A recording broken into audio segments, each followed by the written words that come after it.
right, welcome to episode 4 of the O2 Dropcast, where this is an Eternal Magic podcast where if we don't talk about it, you should not care about it. My name is Zach Zent. With us today, we have Mr. Daniel Espinoza. What's up, Zach? We have David Shakowski. Hello there. Hey. And then we have Mr. Jim Chianese. What's going on, man? And I did pronounce that correctly. Yes, you did. Woo! All right. So to answer Rokini's question, it's Chianese and Shakowski. Welcome to the O2 Dropcast. We're going to be talking about Magic the Gathering here in the lovely state of Arizona. So if you're listening to this outside of Arizona, we're still going to be talking about Legacy. You know, that's the topic here for today. Definitely not Modern, because that stuff is horrible for you. It's really bad. Everyone should quit it. It's like cigarettes. It's not good. Not good. Seek help. Makes you smelly. Makes everyone around you avoid you. And you can only do it in casinos now. Ew. Inside. Disgusting. Nope, that last one didn't work out. No, but we're gonna be talking about some Legacy here today. We got some questions, of course, like usual, from the Arizona community. We also have a tournament report from Jim over here, from taking the second spot, spoilers, for our Toys for Tots Legacy event, where we raised some money for that and got a bunch of toys. And we're going to start off just by talking, like, what have we been doing for the last week? So we did the Toys for Tots event, but Jim, did you play any Legacy after that at all? Have you been playing anything? No. After that, I kind of took a little bit of a break. Gotcha. The tournament was long. Definitely a long day. Yeah. And, no, I haven't played since, but I'm probably going to play this weekend. Cool, man. Cool. Yeah. What's this weekend? Standard PPTQ on How Saturday. disgusting. Okay, we kick him off the cast right now. Yeah. Probably, what are we doing Friday? Something on Friday. I think there's like a triple birthday thing. Yeah, that's the birthday party. Triple birthday Yeah, we're doing extravaganza. birthday party. Yeah. So, but okay, cool, man. What anything else exciting since the charity event? When I saw you last, did you do anything fun? Well, I won a UMA draft. That was pretty dope. That's sweet, dude. Yeah. How's UMA drafting? Is it fun or? Yeah, the cards are super powerful. Like, Okay. even all the way down to the common slot, like, you get a lot of value. Like, there's a bunch of different archetypes, and they're well represented. Like, it's one of the formats that rewards you for knowing the card pool, like, more so than just, like, getting lucky and opening a bomb rare, which you don't expect from the master set because there's so many powerful cards. Yeah, but the interactions and having that knowledge kind of gives you a leg up. Yeah, like, if over you're going to be people like that a haven't. ramp. Yeah. Like a ramp style or like blue-white heroic or something, like those decks will just trump the bomb rare cards that like sometimes ruin a draft format or a sealed format. So what deck did you win with? I was just blue-white tempo. Like I had Cool. a bunch of flyers and one of my favorite cards from back in Lorwyn is the card Ether Snipe. I don't know if you know that Yeah, card. it bounces a creature when he Yeah. enters, and you can evoke him. Yeah. Cool. And he's just a huge dude. Like 6 mana, 4/4 that bounces something. And you like on paper, he doesn't look very good, but like in a tempo game where you're just like 4/4 attack you for 6, go. The game is over. Yeah. It's pretty good. So did you have any bomb rares? And what was did you play Amazing Discoveries, I assume? Yeah, we played at ADG in So Gilbert. So what were the rares? What were your best picks? And ADG does the prize, the pack topper to the winner. So what was the pack topper that you got? Damn, that's some good questions, SP. Who's hosting this thing, man? I'm sorry. Jesus. All right. Yeah, go ahead. Captain of the ship, SP. Well, I had 2 rares in my pool that were good. I had a Revelark and Sovereigns of Lost Alara. So it kind of... I don't know what any of those do. Oh, wow. Those are really stupid. Well, Revelark is a 4/3 flyer for 5 that has Evoke for 6. And if it leaves play, you can return 2 creatures with power 2 or less from your graveyard to play. So it just like replaces itself with value, and it's also a huge body in the air. Okay. Sovereigns of Lost Alara is 4 white and a blue for a 4/5 with Exalted. Whenever a creature you control attacks alone, you may search your library for an aura card and attach it to that creature. Cool. So basically, like I was playing blue-white tempo with like a lot of good powerful auras, like, Flight of Fancy is a 4-mana aura that like gives a creature flying and you draw 2 cards. So I was like, attack with this huge guy, give it flying before blockers, you can't block. I also draw 2 cards, and now you take like 8 damage. Yeah. Like, Sweet. I got a good story about that stupid creature when it comes around to my time. Yeah, the box topper was one of my favorite cards, which is Life from the Loam. Oh, wow. Yeah. So so how many people drafted the box? Just 8. Just 8. Okay. So what was the buy-in for that? And did you just split the pricing? Yeah, we it was just a keep what you open and then play for the box topper, and it was like $35 or something. It was it was a private thing. Like somebody bought a box and we just all split it. But wait, doesn't that leave a lot of extra packs? There's only 24 packs in 24 Master packs sets. in UMA. Shit! I didn't know that. Okay. Yeah, all the Master sets have 24 packs. That's worse than the other Master sets that they've done. They all have 24, bro. Do they really? I Yeah. thought, okay, never mind. All the Master packs have 24. Zach does not buy packs. No, I do not ever. buy packs. I do not draft. Sometimes people coerce me into it, and I hate it. He only buys Horrible singles. at it. Yeah. All right. Well, SB, what's your story? What happened with your? So being the fiend I have with no self control, I bought a box of UMA against my better judgment after talking to Anthony Hare about how terrible. It's not bad. The value is just dropped on a lot of the singles, which is actually great for Magic. Yeah. But buying a box when all the cards are dropping isn't the greatest idea. But I had to do it. And I wanted to, open the Bomb, Karn, or Lily, or Snapcaster box topper. So I grabbed a box. What did you open? And I opened a Balefire Dragon, which is probably one of the worst cards you can get. But it's foil though. It's probably one of the worst cards you could get.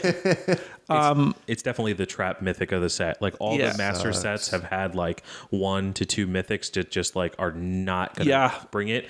That card and It's Lord like of that, Extinction are the 2 that are like complete whiffs for this format. That sucks. And a lot of people have been opening that guy. So I think there's like a higher percentage. The population. But so I opened a box. I got like a Goyf, an EE, back to basics. I got some good cards, but like at 2.7. Hey, what are you gonna do with that Goyf? Huh? I don't know, man. I really like that art, so I might get a set. Yeah. These are like $40 a piece, so they're really cheap. And what's the foil going for? Do you know? Have you seen the foil Goyf? I think it's like 110 or something. It's really cheap. I think I want to do that. They look so good. I need foil Goyfs. Yeah. I mean, the full art, the Masters ones, like the box toppers, are like $250. So even that's not terribly out of a price point. Considering that Tarmogoyf used to be $250 for a regular copy. A Future Sight one, dude. And now the Future Sights are like what, 800? For foils they've always been like insane. Like they're like 700, but non-foils used to be like 250. Yeah. Well, the non-foils have come down, but I'll need that eventually for foiling Rug Delver. And then Mr. David Shikowski, how you doing this week? My week's been pretty good. I've been kind of working a lot, but I did have the fun of going down to the charity event and setting up all the streaming gear. Yeah, but you didn't get to play. You had to work. No, that kind of sucked. But next time, I'll definitely be there for the pod event. Yeah, we needed you during the stream too. Like, it was... we were like struggling to try and get the video clarity better, and it was a bunch several technical difficulties. No worries. I have pod off, and I'll definitely be there. Kyle did great on the commentary though, like the solo commentary guy. Mad shout outs to Kyle Henriksen for scrubbing out and then doing commentary. O2 dropping and then commentary. It was beautiful. Who was the other guy? Was it Jim? Jim Dudek. Yeah, Jim. Yeah, he was doing some of the commentary too. They were sharing a mic and all close and sweet. It was cute to watch. I like it. I do think that we should try to plan it a little bit better next time and have the table with the laptop a little bit further away from where the streaming is actually going on. Yeah. So that way the commentator can actually talk at like regular speaking volume. Kyle was kind of whispering a little bit. I agree. I don't think we intended to do commentary to begin with because we were going to have the table mic, but then people scrubbed out and wanted to do commentary. So we didn't plan on it definitely initially. Room for improvement. So before we move on, I did want to touch on. We're moving on. What was that? All right, guys. Next segment coming right up, dude. I hate you, Zach. No. So what was that weird creature that you had? The blue-white. Sovereigns of Lost Alara. Okay, so I've done a few UMA drafts online. And I had an opponent with that creature and then attack with like some random creature. And he had Eldrazi conscription in his deck, which gives your creature 10/10. I think it's indestructible and it gets Annihilator 2. It was till end of ridiculous. turn. No, it's an enchantment. No, it's so it tutors this enchantment, equips it to the dude, and like it's That's ridiculous. GG. That's like a combo draft deck. Yeah, it's insane. It's almost That was the thing in Standard back in the day when it was like Shards block. You had all those creatures that are like part of the Legacy format now. Like you had Noble Hierarch, Knight of the Reliquary, and then you would play Sovereigns of Lost Alara, get the conscription, and then keep the Knight back to give it like Sajiri Step and protect it and stuff like that. Like that was literally in Standard for forever. Yeah. And I find it interesting that it's not that I don't like the UMA draft, but I feel like, and I may have just had a bad few drafts, but I don't think your removal is very great in the format. I've struggled, to find removal for some stuff. I mean, a lot of the decks that I lose to, it's just like Wild Mongrel and some Totem Armor, and it's just like impossible to get rid of them. Yeah. But other than that, I mean, it has been fun. I built a pretty sweet blue-white Reanimator deck last night with Magus of the Bazaar, the Acanthian Crier, so it has lots of ways to pitch stuff to the graveyard, and then you use Resurrection and the other the instant reanimate spell. Miraculous Recovery. Yeah. To bring back Ulamog's Crushers. So I did have a cool little reanimator deck, but I don't know. I think the set lacks a little bit in the removal suite, so some creatures are hard to deal with. I haven't seen like the list of it. Have you drafted it all, Sikowski? No, I kind of just stick to Legacy and Vintage, so you know. Okay. It's fun to dabble from time to time, Yeah, me too. but the madness is insane. Like like using Mongrel to like fuel madness and just put stuff into play for super cheap. Yeah. And the fact that he can pump himself in Totem Armor is ridiculous. So I know it is fun, and for a couple tickets online, it's not bad. So I encourage people to try it out. But it's definitely an interesting draft format. It's definitely like a change to the normal script of like, are you going to draft like a removal heavy deck or like a creature heavy deck? Because the removal in the format is poor, like you said. Like the only red removal spell is Fiery Temper, and in a format where like you're going to put a 1/1 and then put a Totem Armor on it, and then it's just basically indestructible.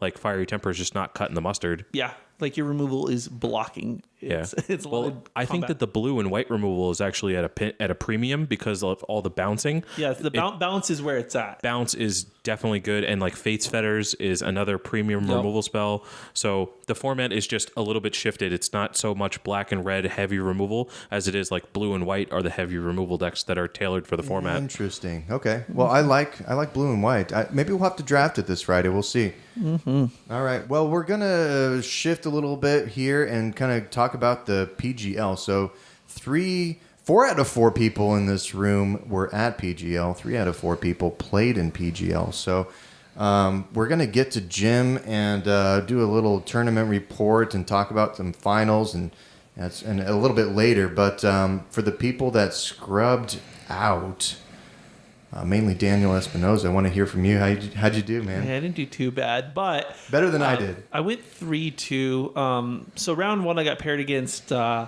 Pro Tour grinder Alex Corwith. He's been on the Pro Tour once, but he's one more than I have. But so he was on D&T, and I was on my Turbo Dubs build.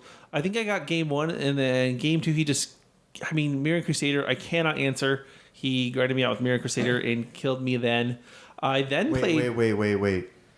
Alex Corwith was on the Pro Tour? Yeah. Oh my God. You don't remember... He top 8'd. Wait, are we talking about Phoenix. the same? He's the big, like, skinny guy, tall, lanky guy, yeah, blonde hair. Yeah, he was wearing the Zelda T-shirt. Yes, he top 8'd GP Phoenix last year, and he actually had a pretty awesome feature match with other Pro Tour competitor Ryan Rockenbach, where he beat him on stream by taking his extra turn with an Emrakul. Wow. But yeah, no, he's been on the Pro Tour, so we're really bad if we have not been on the Pro Tour, and he has. Wow, dude. But yeah, so Alex took me out game 1.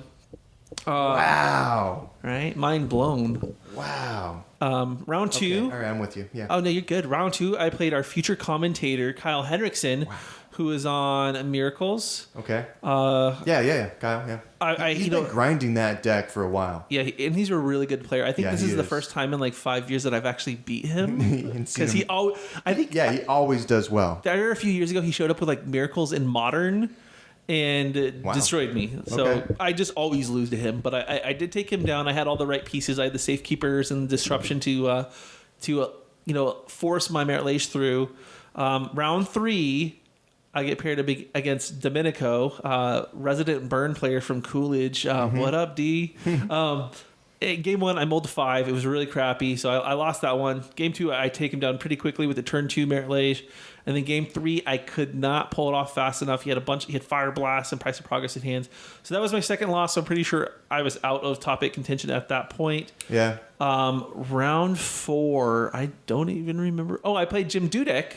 Okay. He was on a blue-white stone Delver Blade list, similar to the list that top 8'd GP Shizuoka. But he had made some changes to it. I think I took him down 2-0. I think he had some bad draws. And then round 5, I got lucky and got that feature match because the top 8 was a clean cut. And I played against Goblins. And again, against Goblins, I had like a turn 2 Merit Lage. And then game 2, I had a really fast combo as well. So 3-2. I lost to a bad matchup in D&T. And then I lost to a favorable matchup in Burn. But variance happens. And that's the way. So I'm going to find your list here. Let's talk about your list because I'm curious about it. And Turbo Depths is becoming more and more popular. So as soon as I find your list, you're good. Out of all of these lists, I want to talk about maybe some of the sideboard cards that you put. There's Alexander Korwith. Pro Tour. You should get him to sign it. What? Oh. How does he do that? He's pretty good at Counter-Strike as well. He carried me through a couple matches. Really? You play with other games with him outside of Magic? Yeah, I only interact with him when I have to. Oh, no. He's a really chill guy. I think I've only ever seen him once. Carries me with Tash in some Counter-Strike matchups, so I've been having fun there. All right, got your list, buddy. All right, so looks like you got the 3 Abrupt Decays, 3 Surgical Extractions, you got the Hymns in the side. I've seen a lot of lists are putting those in the main now, right? Yeah, some decks are starting to run a main. I like them in the side still. The 4 Duress, 4 Thoughtseizes have been pretty good for me in the main, and then I just like it as additional disruption against decks that I like Storm or even Burn to kind of like knock stuff out of their hand. But I don't know. I haven't tested them in the main. They may be right, but I like them in the side. All right. So, and then it looks like you're running a Dryad Arbor in the side. Is that for what specifically? That's for edict effects. So you can pick it up with crop rotation, and also you can use a Verdant Catacomb to fetch it. Yeah, just fetch it out. Yeah, absolutely. So it hasn't been that useful lately, so I may cut it. I just haven't seen too many Grixis control matchups. But, it's still there in case I need it. Yeah, that and Grixis Delver are pretty much the only decks that run the edicts in the side, right? Correct. Well, I mean, maybe like a Pox or something. But yeah, but I'm not really... Yeah, Pox is all edicts, so I'm just dead. Yeah, who sits down and is like, I better put some cards in my sideboard for Pox. Yeah. All right. And then then you got the 2 Sylvan Libraries for the grindier matchups, and then you also have the Caracas. What is the Caracas there for? Is that show and tell? It's for... So I do want to touch on the Sylvan Libraries, because now that I've been running Dark Confidants, like against matchups like Miracles and stuff, I will cut some number of Dark Confidants. And I still want that kind of card draw effect in a card that's a must answer. Yeah. So I'll take a Hex Mage out, and I'll take out like a Confidant, and I'll bring in some Sylvan Libraries because they have to either counter or get Council Judgment or Disenchant, and it's a great card draw. And then the Caracas is either for Reanimator, Sneak and Show, and sometimes it can be used to bounce Thalias if I'm trying to cast spells. Okay, so yeah, it's I guess Reanimator is one of the decks that's faster than you, because you typically shit on Sneak and Show without the Caracas, right? Like you have the discard plus you're faster, right? It's tough. I mean, it's a pretty close matchup. Sometimes they could just turn 1 or turn 2 me. Okay. And they have card draw so they can hide stuff. Sneak and Show is... I would say Sneak and Show is a little tougher than Reanimator. Surprisingly, like I've always done very well against Reanimator. Okay. You've played it for so long, you know how to correct play around it. Plus, like we have mainboard hate for it, right? Like we can crop rotate for a Bajuka Bog and shut them down. Yeah. And then the hand disruption is huge against Reanimator decks. But right. I do ring a Caracas against Reanimator, against Sneak and Show. Fortunately, I've not played a lot of Sneak and Show lately, but Reanimator does crop up from time to time, so we keep the Caracas in the board. Yeah, our dedicated Sneak and Show player hasn't been showing up lately. Yeah, Chris Celaya. Yeah, he hasn't been around. He's been doing other stuff with his life. But so then I did even worse than you. I played Elves. Wow, and that's like your wheelhouse. That's your deck, bro. No, What happened? dude, I was messing up all over the place. So number one, I just felt off from like round one was fine. Then like I felt like maybe something was just off with the deck. I was misplaying a whole bunch. I lost games I shouldn't have lost. So I wasn't on fire, and then my deck was also like, hey, you're messing up, so I'm just going to give you lands Punish for 10 you. turns in a row. What did you play against? All right, so round one I played against Leon on the Dragon Stompy. So, and he wasn't running the Challengers or Trinispheres in the main. He puts them in the side nowadays, so I just destroyed him. I 2-0'd him. And that's when I was feeling good. And then round two, I don't remember what I played in what order specifically, but I played Miracles and lost. And I played Ed Green on Miracles. Then I lost against Sydney Tran round three on Grixis Control, right? Yes. Yeah, he was playing Grixis. And then I also lost. Oh, yeah. And then I lost against Merfolk round two. So I went 1-3. And then I didn't drop. I played the fifth round against Brian Kinsman, and I gave him the win. And I played Rug Delver against Miracles because I didn't want to, we just played for fun at that point because we both had just complete shit records. And he destroyed me on that too. Like I was just not doing well. I mean, I've never claimed to be good at Magic, but I was doing worse even by my own standards. That's pretty bad. That's low. That is very low. I mean, sometimes you just have those days. Yeah.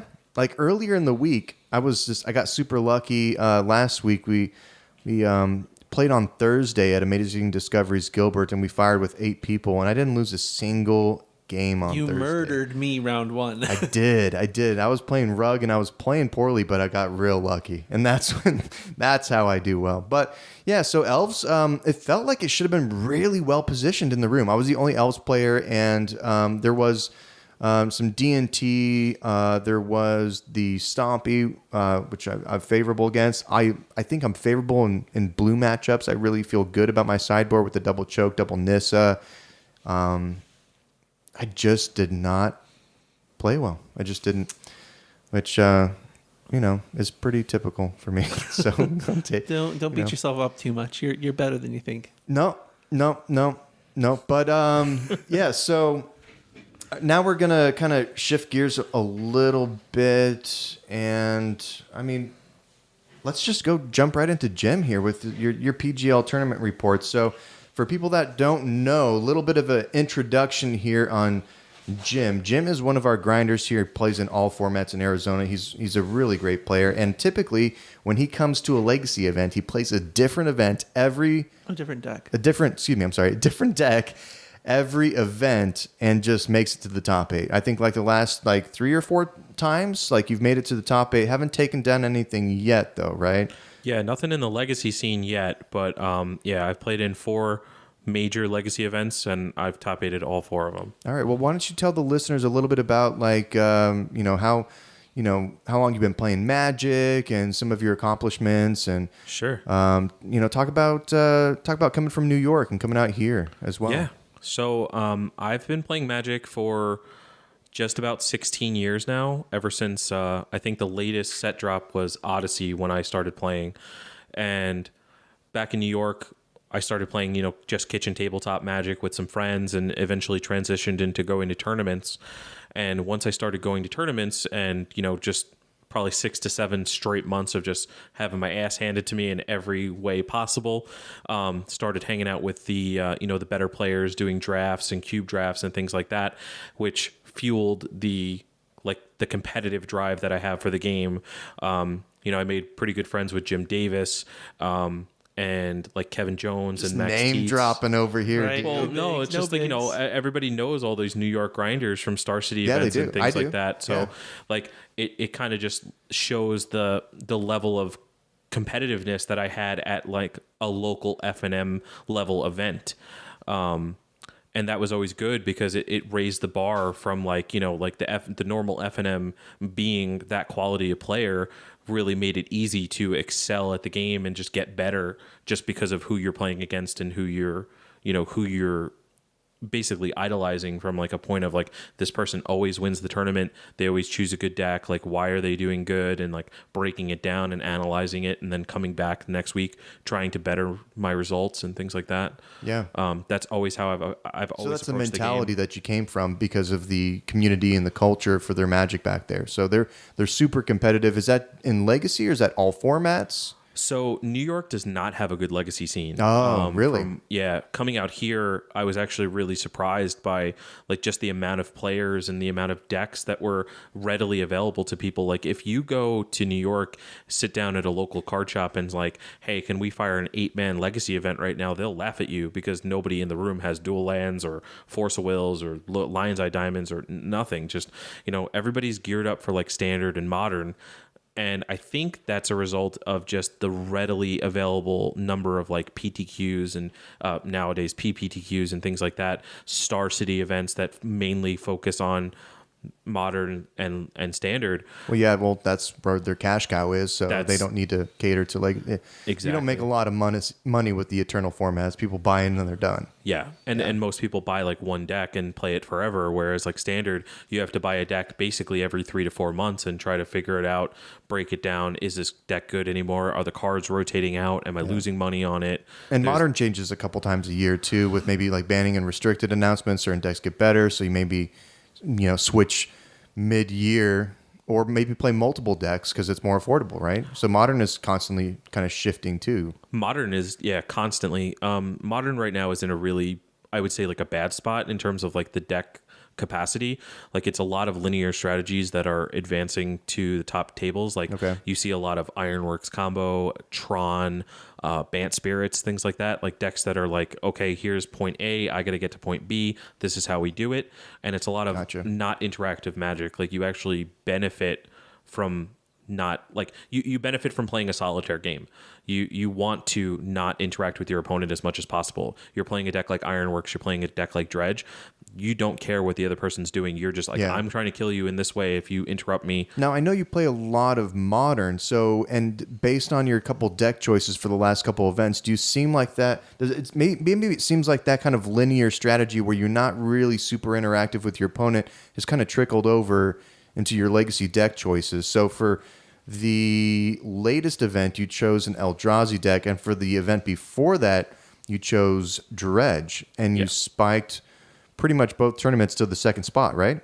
Well, Dredge I lost in the top 8. Oh, top 8, okay. Yeah. Well, that was a huge event still. It was 51 players, and you were in the top 8 of that. Yeah, I lost in the top 8. The deck beat itself. Yeah, that happens sometimes. Yeah. And then in this one, I made the finals, and I lost to Nick Cowley, who is definitively my arch nemesis in Legacy. Good. I'm like 0-5 against him. I cannot beat him. You always got to have one, man. Always. I went like a year without beating SB in any event. Like in any event. That was a long curse. It was a good year. It was a good year for you, yeah. Look back on it. I have fond memories. It took me out of FNMs, tournaments, like everything, dude. Okay, so let me go ahead and let me pull up your list. And while I'm doing that, why don't you just take us from, walk us through starting with round 1. What did you play, and like what did you expect to play? Sure. So I actually expected a lot of Storm variants to be in the room because our local meta is more tailored to like the quick combo kills and the Turbo Depths of the world, the Storm players of the world. So I chose to play a deck that was incredibly fast, but also had a level of permission. Basically, you just play Chalice of the Void and Wasteland, and this is the best deck that plays Chalice of the Void. And it looks like Thorn of Amethyst on the side, too. Yeah, I was supremely ready for Storm and for Turbo Depths and things like that, just based on the configuration of the deck. And then also, the deck is really good against its poorer matchups. Like I would say, like any kind of Swords to Plowshare based deck is poor. You're mostly jamming big threats and hoping that they win you the game. Yeah, especially with new miracles. Like it used to be more positive because your curve was so all over the place. They had a hard time doing the top counterbalance lock on you. Plus you run caverns. But now that when they run the back to basics and clutter up the board with the monasteries, seems like it's become less of a positive matchup. Yeah, back to basics is a big swing in the matchup. Now that they run it in the main, it is a problem for the deck. But yeah, your buddy Jim Davis runs in the main, dude. Yeah, he does. I've net decked that guy a couple times in Legacy. Well, it's funny you say that. The first time that I came to an FNM to play Legacy, they were like, "What deck do you want to play?" And I was like, "I don't know, something blue." And they handed me Miracles, and it was Jim's Back to Basics main deck list. And I was like, "Oh, this deck is tight. I love it." Was it Anthony that let you borrow that? Yeah, Anthony Rivera was the first guy that hooked me up and got me back into Magic. I hadn't played for 3 years before that event, and then I came in, and that event was actually really cool because I got to play against some of the more known players in the community, and I actually ended up 4-0ing that event, which that's a good start. It was over. It was like, I'm back and I'm fully back. Like, let's do this. FNMs, PTQs, like whatever you want. Let's go. All right. So your list looks pretty stock. So sorry, I get off track here. No, you're good. But with the only thing that looks weird to me before we go over your tournament report, it looks like you have the Karn Scion of Urza. Is that typical for Eldrazi decks? Yeah, that was strange. I want to know about that too. You don't know about the Scion of Urza? Well, I haven't played Eldrazi since he came out. So. Okay. All right. Well, it looks pretty. I mean, it looks pretty standard here. You got the Dismembers, you got the Jitties, you got the Chalice in the main, you got tons of Eldrazi's, and you got some Mishras there too. And so then, but what is Karn there for? So Karn is to increase your level of just grindiness for the decks like Grixis Control and Miracles, where your deck is almost 75 to 80% creatures, so they're going to bring in creature-based hate against you, and if you can stick a Karn, they might not be able to just deal with it, where especially you can grind Grixis. out, where you can really grind out the card advantage. Like Karn comes down, starts on 6 loyalty, like you're not going to attack him to death with a Baleful Strix, maybe a Gurmag Angler, but you already have to be losing pretty bad at that point. Okay, so it's kind of the same idea with for like elves, we have the Nisses for the grindier blue matchups. Yeah, you want to play something that has like high impact to the board, but also allows you to just maintain a relevant game state over the course of like 3 to 4 turns, where like a brainstorm player, ponder type player is going to just outgrind you just inherently, but Karn allows the colorless deck to keep up. Cool. So so round one, do you I don't know, you don't have any notes on this, but you're going to go from memory. What round one, how did that go for you? What'd you play against? Yeah, so round one I played up against Brian Kinsman. He was on blue-white Miracles. Game one just came out of the gate swinging, really fast start, like turn 1 Eldrazi Mimic, turn 2 Matter Reshaper, attack for 3, turn 4 Thought-Knot Seer, turn 3 Thought-Knot Seer, attack you for 7. Like, that's what the deck does, and it's really, really good at it. Nice. So I think he maybe just didn't put me on a deck as aggressive as Eldrazi, and his opening hand was like a Brainstorm and a Force of Will that just like really didn't cut it against the level of power that you're bringing to the table on turns 1, 2, and 3. Yeah. Game 2, he stuck an early Back to Basics, and it just sunk me. Yeah, it's so good against Eldrazi. It's so good. And then game 3, I went turn 1 Mimic into turn 2 Thought-Knot Seer. That's so gross. Yeah, dude. and it's just gross. Like attack for 8, strip your best card. Like the game's over. Yeah. The game's just over at that point. Because you have a full hand basically at that point too, and you're just gonna run over him. So how did you cast the turn 2 Thought-Knot Seer? Do you remember? Yeah, so it's turn 1 Eye of Ugin, cast Mimic, because they're free off the Eye, and then turn 2 cast play Eldrazi Temple, tap it for 2. Okay. Play the Mimic. Because I do see, and if you're listening at home, you can follow along actually. The list for this event that we're talking about are on MTG Top 8, and they will be up on Arizona Eternal Magic as well here shortly if they're not already. But so on the list, the reason I was asking, because you're running the 3 Simian Spirit Guides, is that typical for Eldrazi to run some more accelerant like that?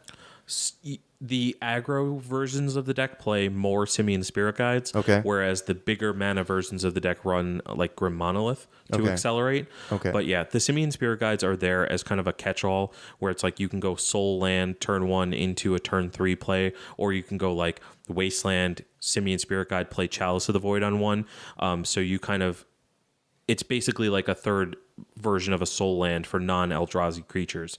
And then the other reason it helps why your turn 1 Chalice with Voids too. Exactly. Yeah. And the other reason you play it is also as a little bit of a hedge against like the Delvers decks, where like you can surprise pay for a daze like on like a turn 2 or turn 3 Thought Not Seer, where it's just like, they never see it. They never see it coming until it happens to them.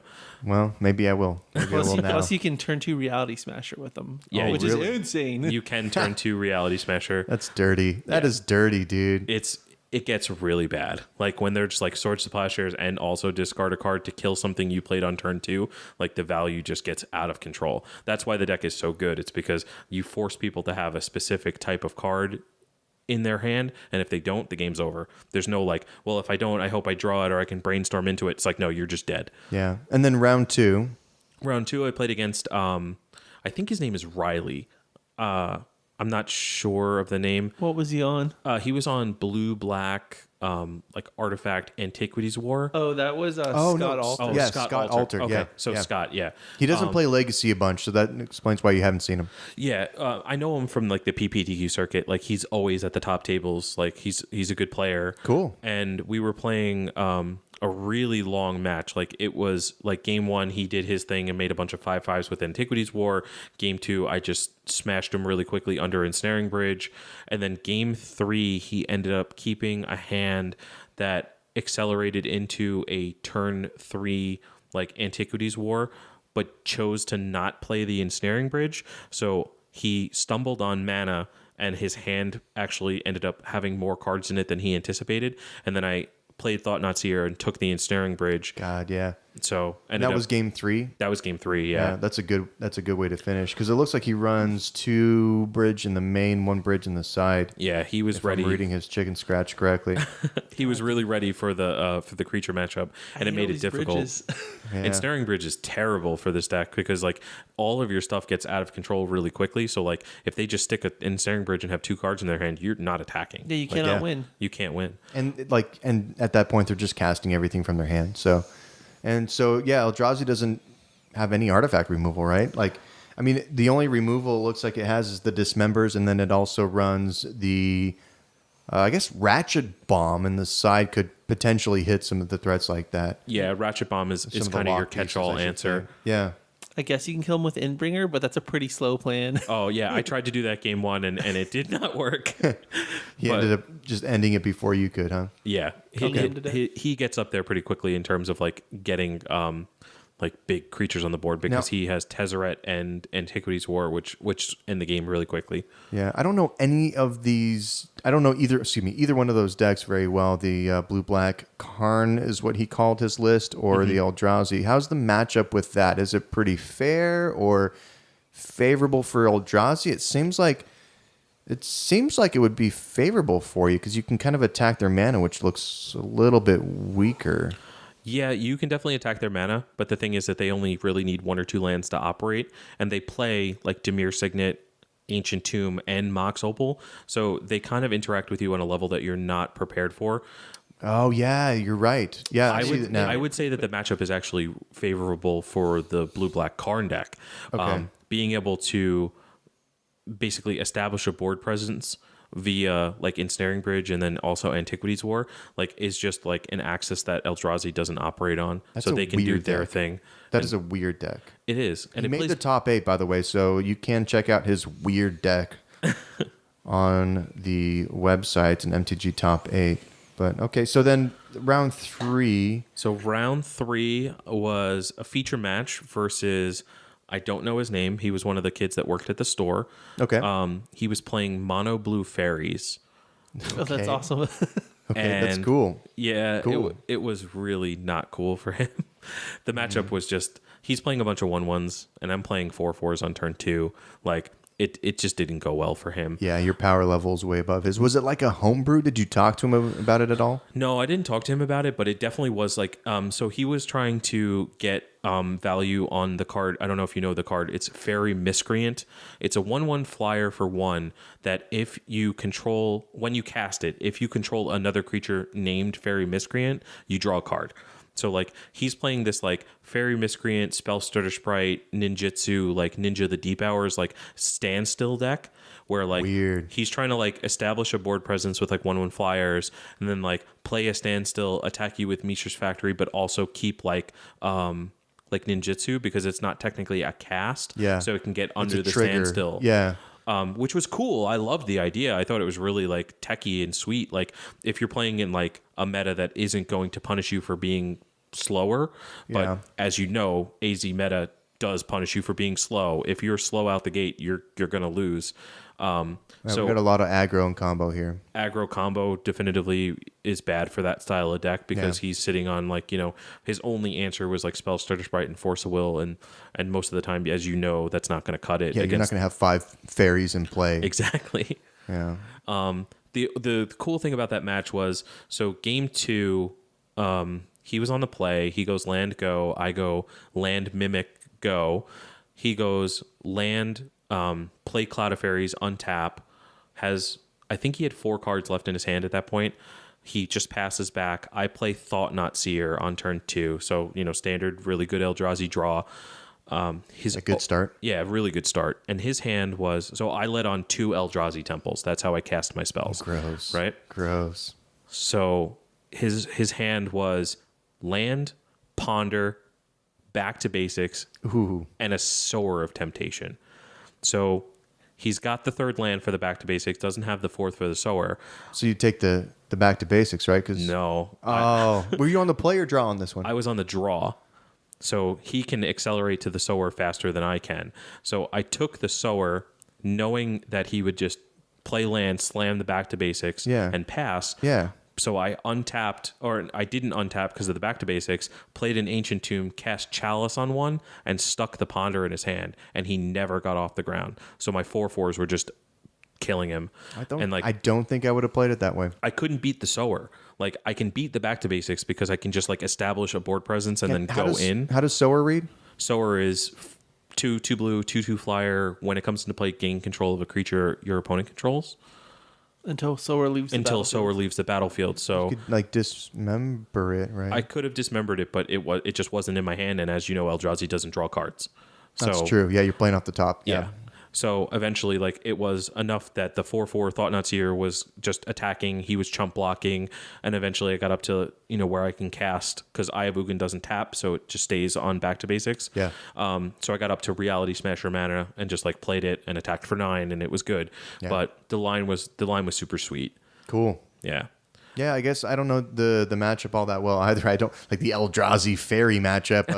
I don't think anybody knows that matchup. Not well versed over there. But so then that was round 3, and that was on the feature match. And then round 4, how did that go for you? So by this time you're 3-0, right? Yeah. Could you double draw? We did. We ended up double drawing. I would have played against Blue-White Stoneblade and Storm, which I think are both favorable matchups for Eldrazi too, because Blue-White Stoneblade just can't keep up with the power, the level that you're putting into play. And again, the same deal is Storm, super prepared for it with the main deck Chalices and sideboard Thorn of Amethysts. Yeah. I think Stoneblade would have to just force a couple things early on, try to land a Batter Skull. Yeah. Maybe a back to basics or something. I think it's a little bit of a rough matchup there too, just because I think so too. You need to hit all the swords in your deck. Yeah. So definitely did the 2 draws, 302. I think I was 4th seed going into top 8 after, so I had player draw selection, which was awesome. I didn't think I was going to get it based on the double draw. Well, your second round opponents, the blue-black Karn player, made it into the top 8, so he was probably helping you with the breakers there. Yeah, definitely. Well, a lot of the people that I played, because Tash, I played round 5, and the draw was also top 8. Damon, draw, also in top 8. So a lot of the people that we played against, breakers were good. Yeah. So round 1 of the top 8, played against Ed Green on Miracles, and he's I've never seen him before playing Legacy. He's a competent player. He played D&T at the charity, and I think he did pretty well. He did the last one. Yeah, I think he barely missed top 8. I do think he actually just missed top 8 at the breast cancer event. He kind of played for top 8 and missed just on breakers or something. Well, he had a draw against Dan Ford that I think hurt him. Oh, that's right. Gotcha. He did. Okay. It was the Goblins versus D&T draw that everybody was surprised about. Yeah, that seems weird. I don't remember seeing his face before. He usually plays Modern. Yeah. He used to play Modern with his girlfriend a lot, and it looks like he's moved into Legacy. So. Well, good for him. The good news is that the Modern deck the blue-white control deck in Modern plays a lot like the Legacy version of the Miracles deck. Gotcha. It's a Terminus deck. Like, obviously, it doesn't have access to, like, Brainstorm and Ponder. It gets Opt and Serum Vision, so it can set up a little bit. But the main thing is, ever since the Jace unbanning, it actually made Terminus, like, a modern legal card that people play now. So blue-white, blue-white is kind of starting to show its... I don't know. I'm just saying, great. We need more Terminus in more formats. That card sucks. I don't know. I don't think that's going to make Modern great again. But no, it's super fair in Modern. It's way less fair in Legacy. Oh yeah, hands down, because the cantrips are just better, just better. But so you played against the Miracles, and you were saying that this is less positive. Do you think it's still a positive matchup, or do you think it's like an uphill battle? I would say it's very dependent on the hand that you keep. If you respect the Eldrazi deck as the Miracles player and mulligan aggressively, I think that Miracles should be favored just because of the cards like Terminus and Swords to Plowshares, Snapcaster Mage being readily available. But if you don't, and you keep a hand that has to maybe get there, needs a little bit, the Eldrazi player is going to punish you just because the deck is designed to. So game 1 against Ed was a really like poster board of that scenario where I went turn 1 on the play, Eldrazi Mimic, turn 2, Thought Not Seer, grab like a Ponder out of your hand. He brainstormed everything back to the top, so I knew that he was going to be hiding a Terminus. He fetched attacked for 4 to 15, and then he Terminuses me on turn 2. Turn 3, I play a Reality Smasher, attack. Turn 4, play a second Reality Smasher and kill him. Jesus. So like a turn 2 that is Terminus. Gross, dude. Yeah.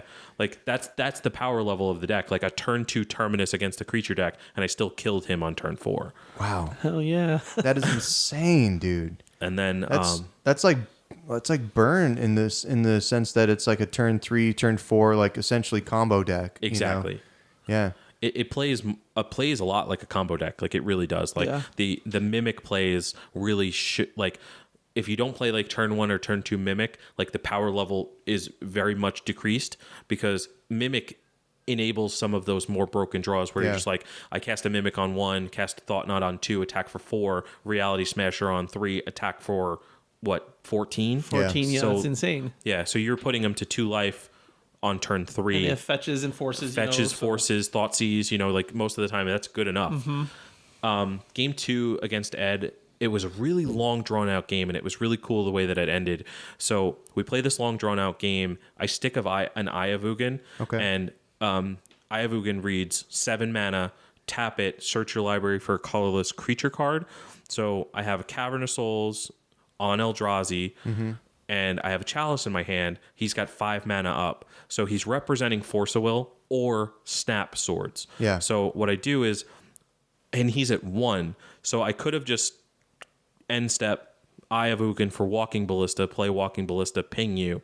But I knew that he was sitting on Force of Will because he played basically the whole game. Like and the Cavern was on Eldrazi. And the Cavern was on Eldrazi. So I end up getting a Reality Smasher, untap, play Chalice on 1 main phase 1, and then uncounterable the Reality Smasher in and kill him. Nice. Perfect, dude. That's a great play. So did you 2-0 Ed Green? I did, yeah. Okay, and we're gonna jump ahead with the questions. We got a question here from said Ed Green.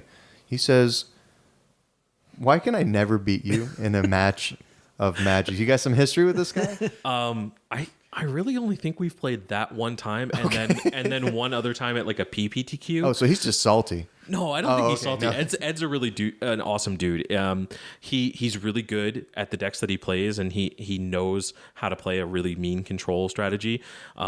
I just think game 1 he just got nut draw, and like game 2, like I played well. Like, I don't know how to phrase it any other way. Like, setting up the Chalice to stop the swords and the Cavern to stop the force. Yeah, you knew his outs.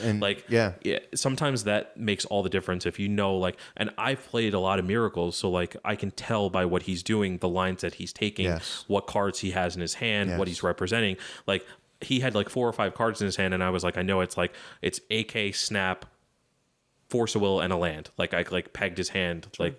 And he was like, yep, that's what I have. And I was like, play to the outs that the deck gives you. And sometimes you can steal games like that. But Right on. So More that like was the Dead first Dream. one, and you 2-0'd him? I 2-0'd him. Yeah. Damn. All right. And then, so for the second match, you played against, if I remember correctly, Tony Murata. I did. Tony Murata. We had on the podcast last week. Yep. And if you didn't listen to it, shame on you. Shame. You should listen. It was a great episode. But Tony plays 12 post, and he's a great player here in Arizona. So tell me about how that went. Yeah, it's a bad showing for Tony, unfortunately.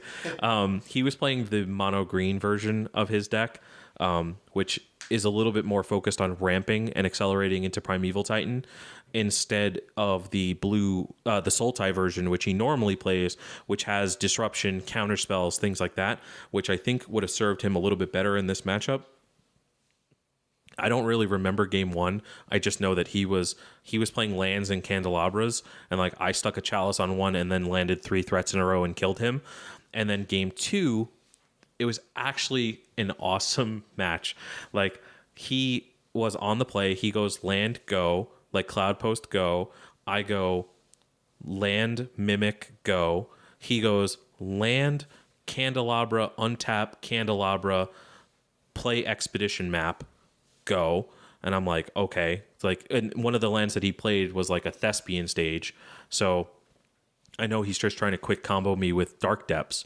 So I go turn 3, Thought Not Seer, shows me his hand. He's got like Warping Whale, All Is Dust, which is just useless against the Terrible colors. against you. Yeah, it's air against me, yeah. And like an Ancient Stirrings or something. So I end up taking the Warping Whale because he can kill my Mimic and basically slow me down for a full turn. And he goes Expedition Map, end step, get Dark Depths, play it as my 4th land, representing the token, and he's at 9. And I draw for the turn, and it's the land that I need to cast the Reality Smasher. So I play the Reality Smasher, trigger both Mimics, and attack for 19. Jesus. So like That's in so the gross. face of make a 4th turn Merit Lage and kill you on the next turn, the deck was faster. Jesus Wow. Christ. Yeah, it looks like Tony runs a Dark Depths in his sideboard. Yeah. That is weird. There's no prime times in there either. Oh, he wasn't playing Prime Times? No, I think that's in his show and tell build. Yeah, so his list is Civic. Cloud Pelos, Glimmer Post, Vesuvus, Thespian Stage, Forest, 7 Forest. 7. That's a lot. Did you say For no- 7 forests? for no prime times. Are they all Guru? No, I don't think. I don't think he's that Shame. bald. Shame, Yeah. Tony. But you know, then for the creature suite, it looks like he's running Emrakul, Ulamog, Kozilek, and 2 Walking Ballista, and that's it. So, okay. yeah, and it looks like So I guess it's just it's like a green big Eldrazi, you know. Oh, he's running 2 Ugins. He's He was- running 2 Ugins for WinCons as well. He was talking about that last time from what I remember of the podcast. Yeah. He was saying that like his version that he plays more often than not is more tailored to like show and telling out like a quick prime time and establishing a board presence that way. Whereas like that mono green list is more tailored to just accelerating into a big drop and playing it and hoping it's good enough. Yeah. With the 4 candles, it's all about beating back to basics, Yeah. which has been everywhere. Yeah. Yeah. Can you imagine how big those walking ballistas are with the candelabras and all those? Oh man. Like he can cast like I'm gonna make a Emrakuls on turn 4 or 5. 17. Yeah. I saw him cast like a 10 mana walking ballista against Daemon, and that was good enough. It just shoots everything. Yeah, it kills Yeah. everything. Yeah. That's such a good card. Okay, so that was so you took down that one. Yep. And then that would be finals, right? Yep, Yeah, finals. So you played Mr. Nick Calley. That was on episode 2. Yep. Taking down all the podcast formers. I know, dude. I know. No, so Nick was on Blood and Taxes, and it was a really sweet list. I think it was really good for the meta because Death and Taxes does normally function on like I'm going to attack your mana base and attack what you're trying to do to me as opposed to trying to do things to the opponent. And from that perspective, adding cards like Magus of the Moon and Pia and Kira Nalar, I think that's that card, right? Yeah, that's correct. Yeah. It allows you to play against what the other decks in the format have kind of adapted to solve the Death and Taxes problem. Like they're playing more like spot removal and things like that, whereas like the Pia and Kira Nalar like you can just bounce it with Karakas because it's a legendary creature, and like the 2 Thopters just stay around.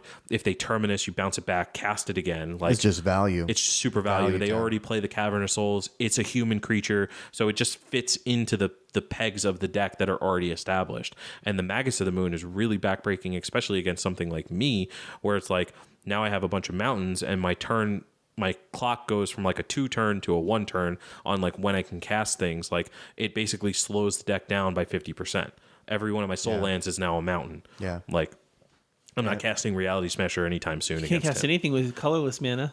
No, and that's a big thing because I actually ran into that problem one time with the deck. Like, as you made it clear in the start of the podcast, I do play a lot of different decks, so sometimes I don't get all of my T's crossed and all of my I's dotted.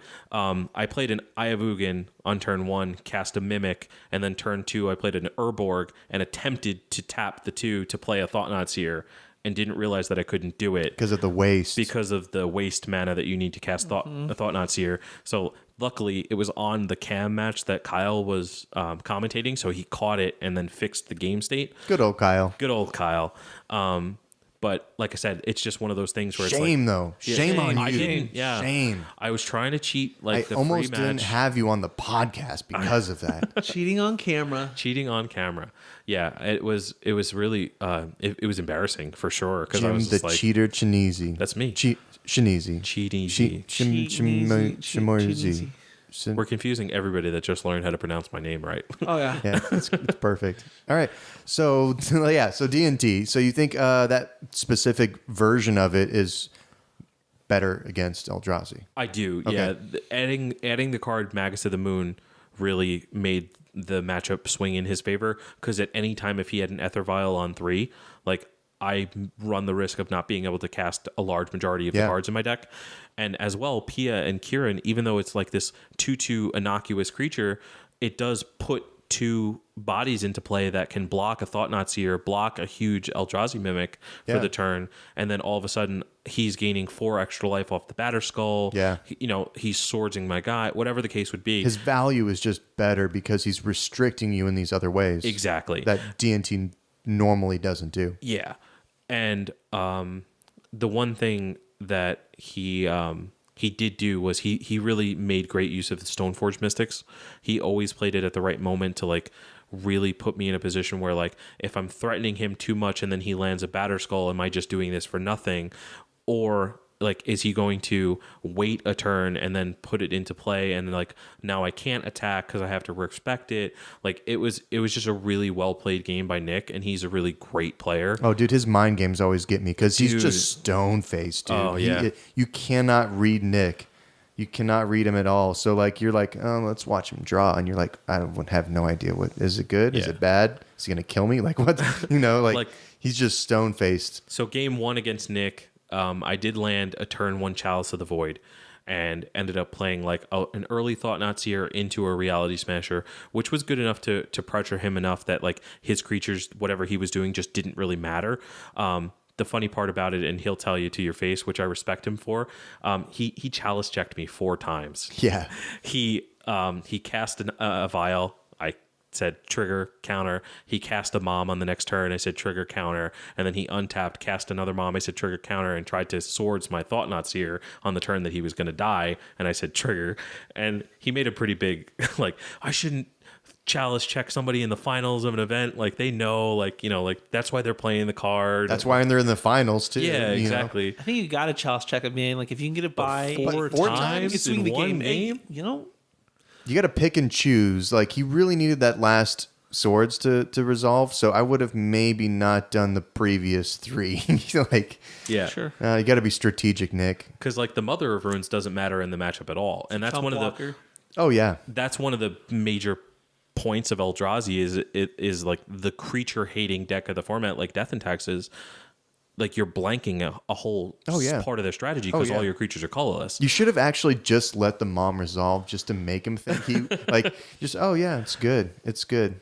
Yeah. And then like I'll forget the swords, but then remember. Yeah, no. Just let the moms resolve because they're just shit against you, and then just counter everything else that matters. He still blocks the Thought-Knots here, so it was a time walk, yeah. But it was a good game. Game 2. I kept a really greedy hand.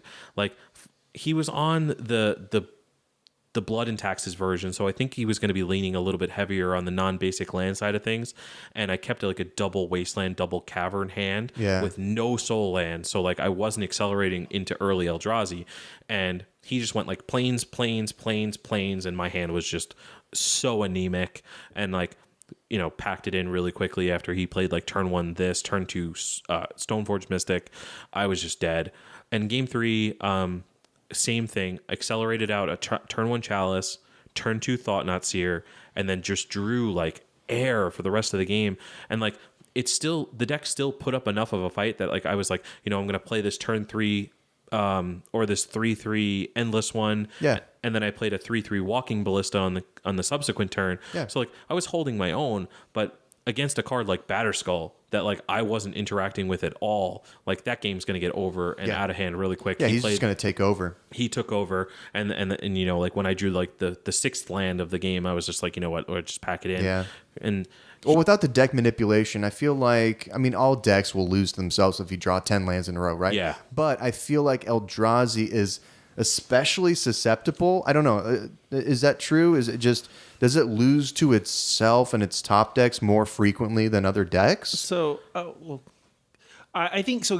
Game 2 for Jim, like his description of it, like is one of the ways that Eldrazi loses. Like if you're not hitting the soul lands, you're playing very fair Magic. Yes. When you're hitting the soul lands, like you're just playing broken, unfair, undercosted creatures. Gotcha. And when that happens, where it's like wastelands and caverns and stuff, like I think it was game 3 that you were whiffing a bunch, right? well, no, game 2 was the hand that I kept. That was like the risky one. one, like it would have paid off if he went like Plateau, Caracas, Rishidanport. Like I'm gonna mop that game up because I'm just gonna nuke your land, and then play a 4/4. So in retrospect, in that matchup, is it maybe better to mulligan that type of hand and try to just cheat out some big stuff early on? Okay. Absolutely. Like if I could take that game back, I would absolutely mulligan away that hand. Yeah. I kept a 7. Like keeping a 7 and then losing because your 7 is bad is almost unacceptable in Legacy. I do that all the time. Like I like, you know what I'm saying? Like you should always put yourself in a position to win.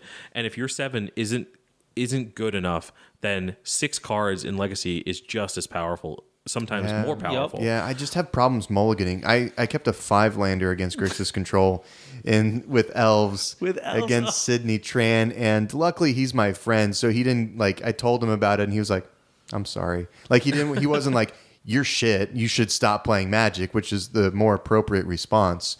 But he was very generous with his words after I told him that, because he just wiped the floor with me, dude.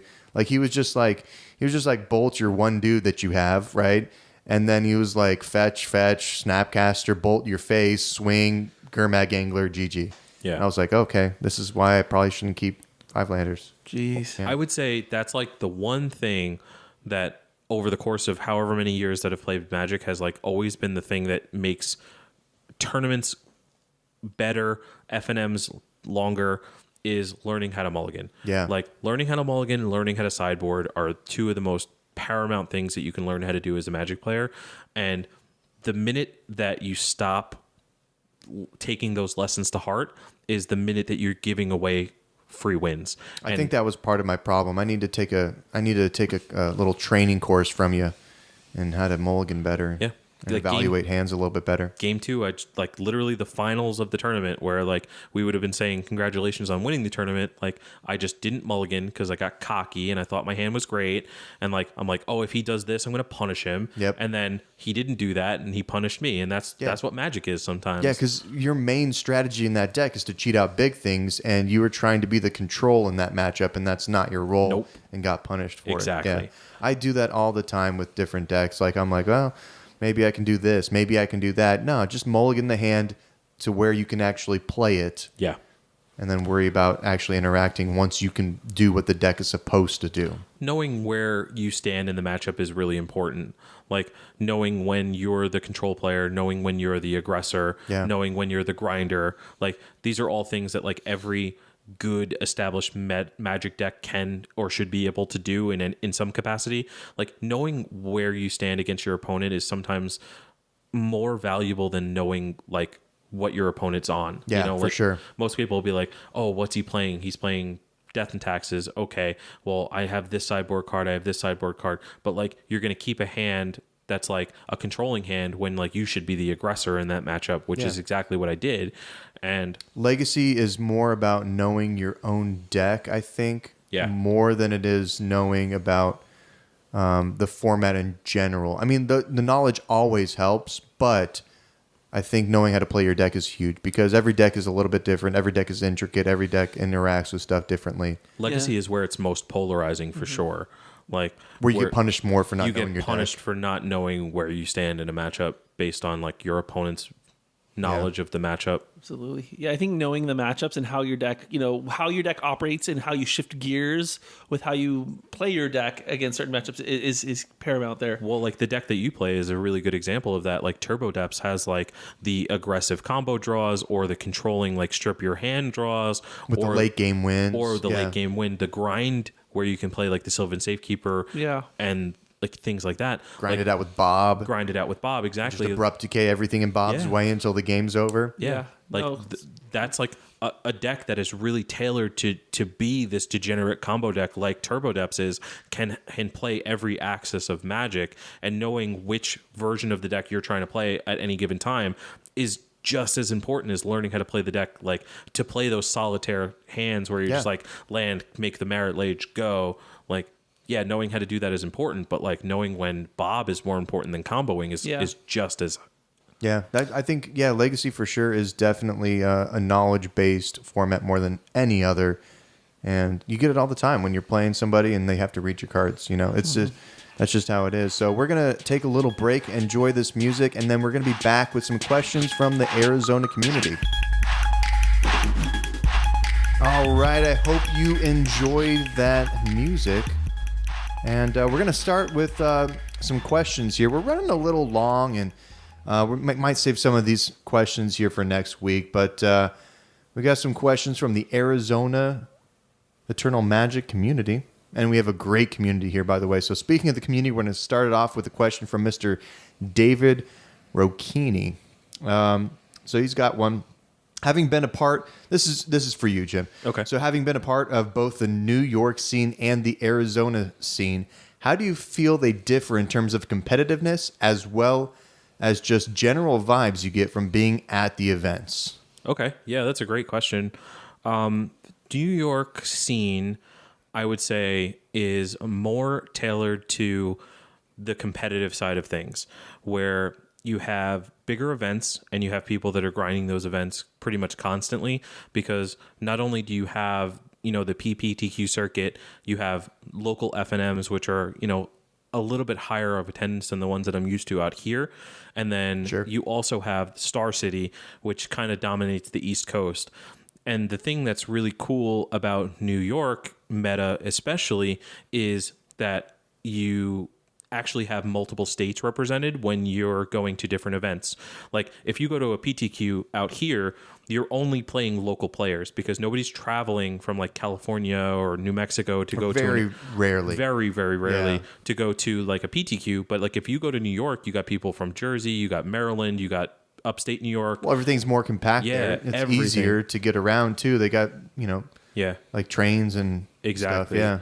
Like I would go to an event up in Boston and I'd play like, somebody from Maryland, somebody from Florida, and then somebody from my local FNM or something, and being that the population is so much more out in New York, you also have a higher density of like the high tier players, where like every local FNM has two people that were on the Pro Tour, two top Star City grinders, like every local scene out there pretty much has their ringers.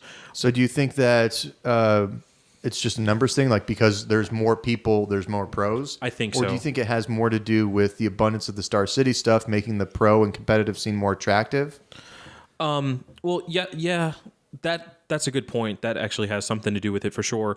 Like when you have higher EV tournaments, it's going to bring out like the best in people. Yeah. And if people actually get the competitive thirst to go hard on these events, then you're also going to watch as these players develop. Like I know this one guy who was a part of the local scene in upstate New York when I lived in Poughkeepsie for a little bit. And while Sorry, where'd you live? In Poughkeepsie. And one more time. Poughkeepsie. That's a great word to say. Yeah, and it's even better to spell. I don't know if you ever... but Poughkeepsie local scene had a couple of people, like Kevin Jones was a local player in that scene too. And he's a great player. He's, top 8 at Grand Prix, U.S. national team. He's a Star City grinder. Yeah. He was always playing there. And then there was a bunch of people that, since I've left the community, that have come up the ranks. Paul Muller was one of the guys that I used to play with at the local scene. Who's F&M. that? He's the second half of the Storm Bros in the Star City circuit. Okay. Like, he's playing a lot with Caleb Shearer. Yeah. And he plays like specifically only Storm and Modern, and he's really like been playing great. And like, from the times that I played with him, I never remember him having, that much success and being as highly competitive as he is. But just seeing him in Vegas when we went to the Star City event just a couple months ago, it's like a completely different player. And I love seeing people develop like that. Arizona, when it comes to Magic, I feel like everything's more tight knit. And I say that in terms of like, everybody knows everybody, and everybody's friends for the most part with everybody else. Yeah. And I think that that's a really great thing for the scene, is having people that you're close with that you also play Magic with. Yeah. Like when I was in New York, there was very few people that like I would consider to be friends outside of Magic. Like, maybe like a couple dozen people that I would say like, these are also my friends. But then everybody that I've met out here that we play Magic with is also my friend. And I think that's a really big testament to the community that we have. It's a smaller community, but also like the legacy players they stick together. Everybody knows everybody. If there's a new person in the scene, everyone's going to know them in like, 48 hours or something. Zach invited some random dude so this guy on Facebook posts about like getting into Legacy and wanting to check out, and the next thing you know, Zach's like, hey, I invited this guy to our party, guys. So I was like, okay. Yeah. But that's awesome. Like that doesn't happen in New York. Like it's just a different mindset. We have such a small community, and like I think like 70% of the Legacy community was going to be at my house for David's birthday party. So I was just like, well, I mean, if he wants to get into Legacy, we'll show him what Legacy really is. Come on over. Yeah. And you can check it out. And he ended up playing with, Anthony Rivera for a few hours learning Storm. And he met all the guys here, and then guess what he did? He built a Legacy. He built Storm, dude. He's getting in there. Just what we need. Another Storm player. That's the opposite of what we need. But less Storm, less burn. I'll be a happy guy. Maybe they'll start disappearing. So much Storm. God. We'll just slowly take them all out one at a time. But yeah, of course that's a joke. But or is it? But that's one of the things that like I really respected about the Arizona community just in general is like the fact that like we're all here to like play a game, but we're also just friends outside of it. Like, and that was one thing that like I said, it very much differed from New York. And I think different feeling. It's a completely different feeling. Like you go to an event in New York and you're playing against like 100 people that would like trip you in the parking lot and steal your backpack to win an event. Yeah. But like here you're like, oh, you want to borrow this deck and play this and come to my house? And like, that just doesn't happen. So it's been a breath of fresh air for sure. Cool, man. So in general, it's a little bit more welcoming. People are a little bit friendlier. Yeah. Do you think that is just kind of that West Coast mentality versus the East Coast, or you think people on the East Coast are a little bit more, get to the point, how can I help you, whatever, and then move on with their day, a little bit more fast paced? Yeah. West Coast, we're driving, an hour and a half in traffic to get to our jobs. We're just a little bit more slow paced out here. Things are more spread out. You think that has, the mind frame has a lot to do with that? For sure. Okay. I think that people just or is everyone on the East Coast just shitty and we're better? Well, I mean, I'm from the East Coast. Am I shitty? Yes. Well, you're slow. You're like transitioning. We're converting you into one of us. One of us. I think it's just so cold up there that they're just miserable. That's true. We have it pretty good here. We have it pretty good in terms of weather. If I had to shovel snow every day, I'd be worse than I already am. Yeah, I mean, I already hate myself, and if you add snow on top of that, and no, it's just game over. Yeah, game over. GG, Zach. But no, I think that the East Coast West Coast mentality plays a huge factor of it. Okay, like people in New York. And this is something that, like I'm fighting this on a daily basis. Like even at my job, like the way that I act when I'm in like an office setting is tailored to like, being brought up professionally in an East Coast kind of mindset where it's just like, if you don't, crawl over the other guy to get ahead, he's going to crawl over you. And that's how it works in Magic too. Like it's really kind of, it's cutthroat out there, especially at the higher level events. Like people come to play and they do not like to lose. Like, so if you beat somebody and they, kind of salt off, like, you don't say, hey, good game, or hey, sorry for your bad draw, or something like that. Like that ends in like a fight. Jesus. Whereas like out here, it's like, hey, good game. Yeah, I'm pissed about this, but at the end of the day, we're all friends, and that really shines through. So it is a really an East Coast, West Coast thing, and I think it's cool seeing both demographics. Yeah, like there's tons of people I've gone salty at in the Valley, and we're friends now. Like I'm pretty sure I've gone off on every person in this room at some point. So like I would love to play an event in like the Midwest or like the Northwest to see like how it is a different demographic, because now I have both coasts covered. And doesn't Wisconsin have like a good legacy scene or something? I think Minnesota does. Is it Minnesota? I don't know. They're all the same to me. Chicago gets around 100 people for their 2Ks. Yeah. Jeez. Well, and then on the West Coast, I mean, the only thing I was going to say, like Star City is the big thing on the East Coast, but there's no Star City equivalent on the West Coast. I mean, they've kind of expanded further and they're having more events, having some success there. But like the closest West Coast company we have is what? Card Kingdom? Channel Fireball, Channel but they're doing Fireball. the GP. So. Oh, yeah. They're out of, is it San Francisco? Santa Clara. I think it's Santa Clara, yeah. Santa Clara. Okay. Yeah, okay. Never mind. I guess that's the equivalent. But they don't do any like legacy events like Star City does. Well, they don't need to because they run the GP series. Yeah, that was like even before that they didn't. Sure. Yeah, they didn't. And that was the thought that they would start a series, but then once they were kind of gifted the GP circuit, like there's no initiative or incentive. Do you know what the contract is on that? Because I don't like. They have one more year, I believe. Oh. Yeah, and the attendance is really kind of Tapered falling down. off. The Channel Fireball events, like GPs, the Magic Fests are what they're called, coming up. Like the attendance is slipping really bad because like A, the coverage is not as good as Star City, and B, the events are insanely overpriced. Like I played C, the name is just horrible. Magic Fest. Well, did you hear the new stuff about like what they're doing for the Pro Tour? Like esports. They're turning it into an esport and actually paying like the top 32 people in terms of like rating and play to actually be like full-time Magic players as a career, which is dope. Like I think that's really good for the top 32. It's good for the top 32, but everyone else maybe not so good. Not so good. It's going to be harder to qualify for the Pro Tour, and it's already hard to qualify for the Pro Tour if you're not grinding the GP circuit. Like if you're just a PPTQ player or an RPTQ player, like you get 1 to 2 chances a year to make the Pro Tour. Now it's like I got to travel across the world to go to a GP for a chance to make the Pro Tour. It's financially irresponsible for maybe people. Maybe that's why Rockenbach quit. Yeah, maybe well, that he's had getting something jacked, to do with moving to Scottsdale. He's living the life. Yeah. Okay. All right. Well, I guess there is life after Magic, but I'm not sure if that's life after Magic. It's not a life I want to live. Do I really want to live? But okay, well, all right. So, thanks for answering that question there from David Rocchini. He's got a follow-up question. And what is your? Is it best or? What is your best memory while playing Yu-Gi-Oh?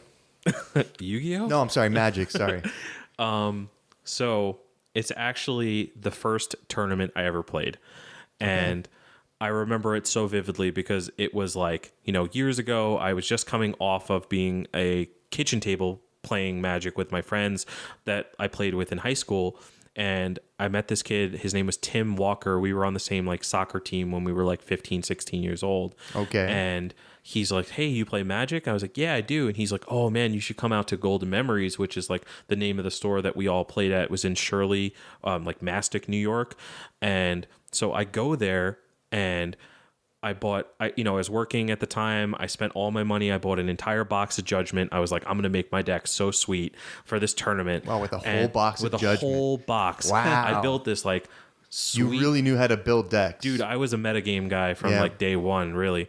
And I built this sweet green-white deck. I had like 4 Phantom Nishobas in my deck and like 4 Honored Brush Hoppers. Like I was like, man, Phantom Nishoba is like the Mantis like green one. It's like the 7 mana 7/7 counters on it, like, and like if it deals damage, you lose a counter. But that's the one with the big mantis on the picture. No, it's like one? it's a big tiger. Oh, never mind. I'm thinking the wrong And thing. Okay. it had lifelink. So I was just like, oh, it's 7 life a turn. Like, I'm never going to lose ever, right? That's my mindset. You're never going to cast it. I'm never going to cast it. That's got to be the best 7/7 lifelinker in Magic. Oh, yeah, for sure. Like 7/7 for 7 with lifelink. It's definitely the best. There's no deck that ever plays anyone else. You can't kill it. It just comes back.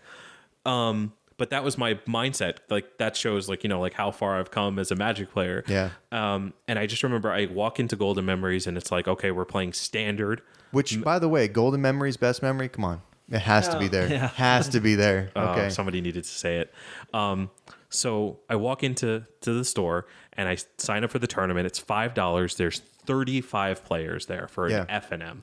That's like, the amount of people that would play on a daily basis there on Friday nights. And it was standard Magic. And my first match I play against Psychotog. Oh, nice. And I can't explain how ill-equipped I was to deal with an actual deck of Magic where there was just like, I'm like, this big thing, and they're like, counterspell, this big thing, counterspell, this big thing, and they're like, okay, untap, upheaval, play Psychotog, kill you. Yep. Like, right? Like, and it happened to me 3 rounds in a row. Like, so I was 0-3. Did we say best memory or worst memory? No, Because no, this I'm sounds getting like to a it. nightmare. No. I'm getting to it because I'm seeing these decks for the first time. Like, I had never Oh, looked. yeah. So I bet your eyes were just like, it's a whole new world. Like, what is going on? Like, I can do these things too. And like, so I'm 0-3. I played against Psychotog 3 times. I'm literally just getting my ass handed to me. And round 4, I'm still just super happy that I'm playing high level at my, in my eyes, high level Magic.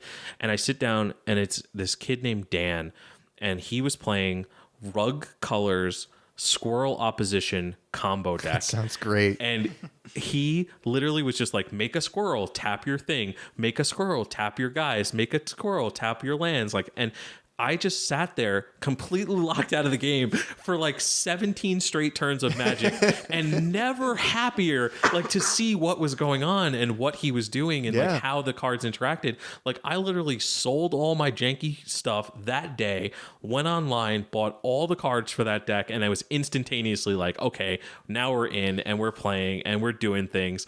And that to me was like how I got into the game, like just literally just 0-4ing an event and like not having any clue about Magic as like a game or like a strategy, and like being welcomed into this like next level of the community. And it resonated so much that like that story to me is like, I'm always going to remember that. Yeah. Because that day shaped like literally the next 16 years of my life.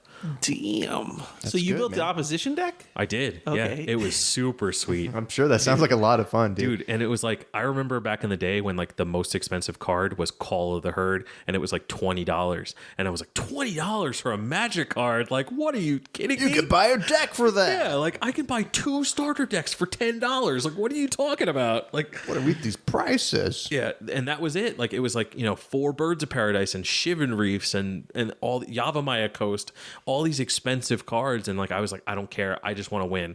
Like, and that's always been that's like straight up to today been the mindset. I just want to win. That reminds me a lot about the first time I played Legacy when all my friends bought into it in 2016, and I kind of just casually played Standard and Modern. Imagine that. And How dare you? I know I want to beat up my younger self. Yeah. Shame. Thank you. I deserve that. And so my first big event and my first event for Legacy was at Player Draw, Avondale City Champs. And I remember Mike Hadley took it down, but I just lost every round. But I was happier than a pig in shit just losing. My first, I bought Grixis Delver, which was top tier. Didn't win a game. Like, not even a game. Like, just lost 0-2 to everyone I played, but was super happy seeing all kinds of decks. I'm sure everyone was like upset with me for reading cards, but yeah, same idea. I was like, wow, this is Legacy, man. And I watched Mike Hadley take down David on Storm, not David Rocchini on Storm, not our David here in this room. And I was like, wow, Goblins? Wow, he was playing Goblins. And I was like, wow, that's crazy. And next week I bought Goblins. Like, I was just like, and it was cheaper back then too, for sure. But yeah. So, which is going to lead us right into talking about some of our. Wait, do we have another question? I wanted to ask him about some of the Eldrazi matchups if we have time. I know we got time. All right. So I want to know your opinion on the Eldrazi Stompy decks versus the Post decks. I don't understand why people would play the Post versions because the Stompy is so great, but I wanted your thoughts on it. So yeah, the main difference is that the Eldrazi aggro deck is way, way more powerful and broken in terms of what you can do at the speed with which you can do it. It punishes decks that don't respect it, like I've said 100 times, right? The Post version of the deck has the inevitability factor that the Eldrazi aggro deck doesn't have. Like being able to untap with 2 Cloud Posts, make 8 mana, Eye of Ugin, and get like, an Emrakul or get like an Ulamog or something ends a lot of games very quickly. The Eldrazi aggro deck doesn't have that like end game inevitability factor to it, and kind of like an ultimate combo, like it's building up to this like big turn where it's going to pretty much just win out. Yeah, and like there's nothing another deck can do about it. Yeah, like if the deck that you're playing against stops like your plan A, its plan B is very, very good. So would you say that maybe one's an aggro, one functions more like a control deck with a combo, like a big finish? I would say they're both combo decks.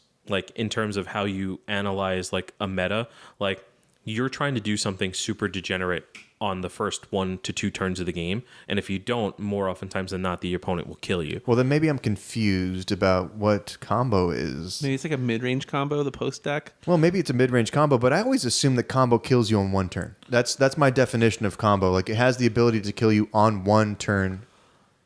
So, and the Eldrazi Stompy doesn't have that. It's more like an aggro, like Burn. That's why Burn isn't considered like officially a combo deck, right? I see combo as like where it uses synergy to like the sum of all these cards is greater than the individual card, right? So that's how I see combo decks, where you're doing something and like you're culmination, building towards something. Yeah, like but every deck is building towards either ticking up their Jace or slowly killing you over time. I thought Jace is good inherently by itself. These decks are a collection of crappy cards that together make it, form this synergy that's overwhelming. Yeah. Okay. And that's how I see combo. Like Eldrazi So then why isn't Mimic. Delver considered combo? Because alone, Force of Will and Daze, it's like a good stuff deck. and Wasteland is bad by itself, right? Well, It's not necessarily bad, but it's not. If you just have Forces and Wastelands, it's nothing. If you have Force, Wasteland, Daze, Delver, Fetch, Brainstorm, like why isn't that considered a combo then? I think that's like a good stuff deck. It's a tempo deck. Yeah, but how is that different than Eldrazi aggro, where you need all these other components as well? If that's how you're defining the combo deck, do you see where I'm getting at? Yeah. So I agree with you that it plays like a combo in the sense that it kind of has this engine and just gets to this point eventually, right? If there's no disruption, but yeah, why do you consider it a combo deck, and what's your definition of that? So I'm confused. So my definition of a combo deck is where, like, if you look at a card, what it does on face value is not the ultimate goal of the deck, right? So like Eldrazi Mimic, if you look at that card, it's a 2/1 for 2 that does nothing without other pieces of the puzzle. And the other pieces of the puzzle are being the cheap, undercosted fatties that the deck plays that you only get by building the deck in a certain way, like including Ancient Tomb, Eldrazi Temple, Eye of Ugin, to like basically cheat those things into play at an earlier than turned cast. Okay. Delver, it's great, and it does function similarly, where like it does have the same deck building constrictions that like make it like where like if you play Delver in like a 5-color humans deck where it has 40 creatures and 20 land, Delver sucks. You have to play the instant. But same thing with Eldrazi Smasher or Mimic or Eldrazi Tempo. If you put them into one of any other deck, it's not going to fit. It's not going to fit. But that's why I'm asking, why is Eldrazi considered a combo deck in your eyes, or combo E, and Delver's not? Because if you put Delver in any other deck besides Delver, it's not going to do well. If you put Eldrazi Tempo in any other deck, it's just going to be a land. It's not going to be the best fit for that deck. So that's why I think combo maybe is better defined as kills you in like at one time, like it's building up to this momentum and it just completely annihilates you, like Storm, like the traditional combo deck. I don't know. Am I off on the mark here? So I think it is really it's an interesting topic. It's a good thing to kind of bring up. So yeah, that's why I like Delver is a good card, and yes, there are some requirements you have to build around it, but it's typical to most Magic decks, right? You're gonna play instants and sorceries. The thing about cards like, let's look at Reality Smasher, right? Like it's a 5-drop, it's a 5/5, and it's okay. And I think it uses colorless to cast it. Yeah. But when you pair it with lands that produce 2 mana, you're cheating it, right? So I see combo as like, naturally in Magic, you can't do 18 damage, or you shouldn't be able to do 18 damage on turn 3 from combat. But with these decks, you can. Because you're cheating on the strategy of Magic. Whereas Delver, like, it's just good, right? Kind of like where Storm, you're building up your hand instead with Eldrazi. You shouldn't be able to draw 17 cards in a turn, but you can. Exactly. Yeah. Or like you're building up your hand and you're going to do 20 damage in one turn with Storm. Kind of the same idea with Eldrazi. You're playing a bunch of creatures and killing someone in a faster than normal fashion. Correct. Okay. Yeah. And I really like the way SB put it, which is like the sum of its parts are greater than what the cards do. Like on face value, a 2-mana 2/2 is nothing, but like a 2-mana 2/2 that becomes a 5/5 on turn 2 is the combo of the deck. You know what I'm saying? Like, well, with all respect to SB, who plays more combo and is a better combo player than I am, I think that's all of Magic. Like, the sum of all of any deck is, like Miracle, like Counterbalance isn't good without the other cards, without Brainstorms, without Ponders, without, and look at the classic Accumulated Knowledge. It's like it's bad by itself, but with 4 Accumulated Knowledge and Snapcaster, it's really great. So I think like the sum of any deck is always better than its components. I don't think that's combo though, because it's a reactive approach to the deck. Like, no. I'm not decks saying are very proactive. No, but if that's how you're defining combo, which is the sum, is greater than the individual parts. I think that's every deck. But with combo, you're building to the inevitable win. Whereas like AK or the countertop block, that's just you controlling the game until you hit the entreat or something. I don't know. It's a very, like, I would be curious to hear the rest of the communities in like the comments or something. Oh, absolutely. Yeah. Like we could do a whole episode. I think definitely. I think that's where Legacy differs from other formats too. I think it's easier to define combo decks in Modern or Standard. For sure. Than it is on Legacy, because there's so many decks like Allurin. It's a grindy game that has a combo finish, and it doesn't have to win through that. In fact, some people even side it out or whatever, or Miracles that wins kind of with entreat and kills you in one turn, but it's not a combo deck. I would just say that the power level of Legacy in general tailors more of the deck construction to having these like some of its parts greater than the equal cards. Like if like you the look combo we finishes, like the entreat, or like the Eldrazi, or like the 12 post finish, or so I think Legacy's a weird beast. That's why I was asking. And it's really funny that you mention it, because I did want to bring it up in this forum. Is you see a lot of like the people talking about like, like Legacy is dead and things like that. Like, I don't think it has anything to do with the fact that like Legacy itself as a format is dying.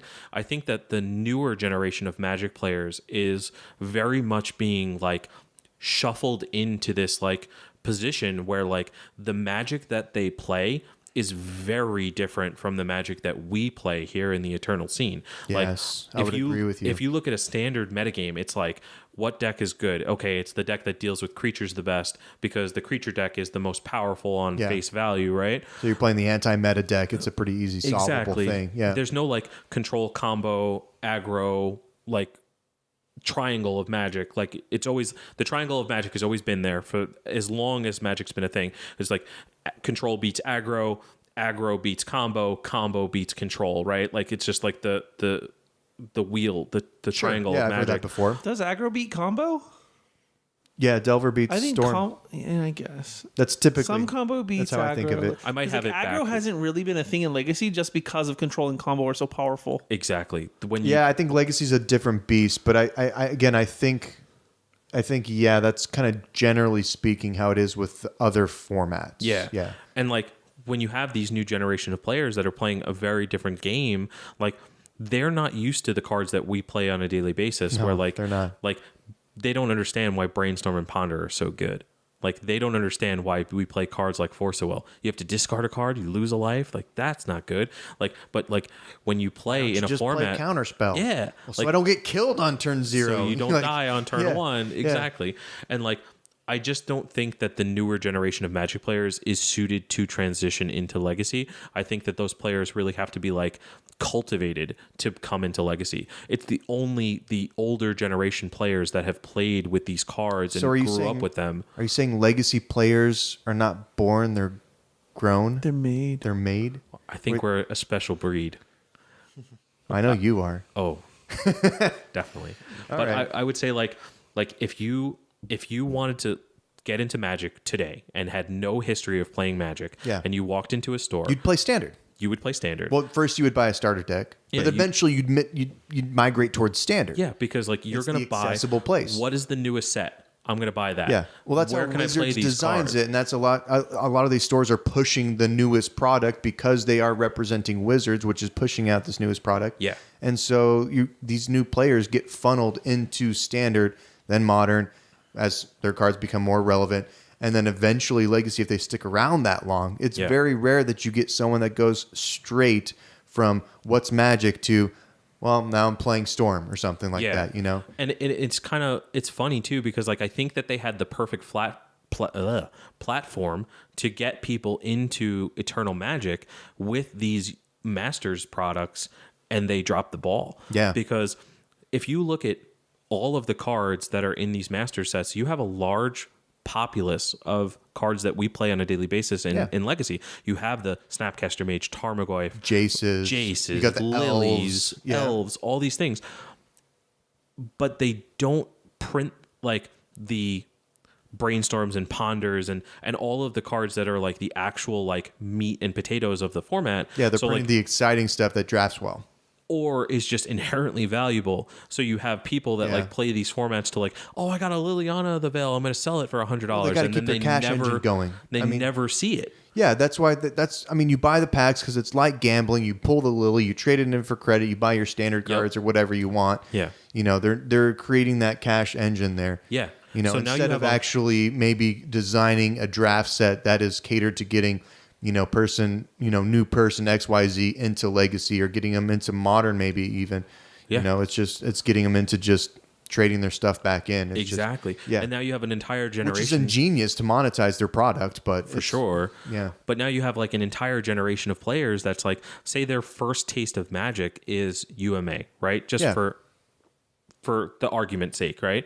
Sure. They're going to open a pack and look at a card like Demonic Tutor, and they're not going to know what the hell it does. They don't know why it's good. Yeah. They don't get the nostalgia of it. Like, and I think that's where, like I said, I think that's where Wizards has really tailored the game towards shuffling those people into the newer formats, and that's where why the money is. Exactly. Like that's where the money is. They don't have any interest in getting someone into vintage. Yeah. Because the secondhand market is selling the vintage cards. Yep. Wizard is not printing the reserve list stuff. They're not printing Black Lotus. They're not printing Dual Lands. They're not printing any of the big money cards. So therefore, they're not making money off of Legacy and Vintage. They're, that Standard and Modern is the way to go. But we could rant about this forever. Oh, for sure. We're a little long in the tooth for the podcast, so we're gonna go ahead and go over some announcements here. SB, you want to do us a plug? Yeah, I would love to, Zach. Yeah.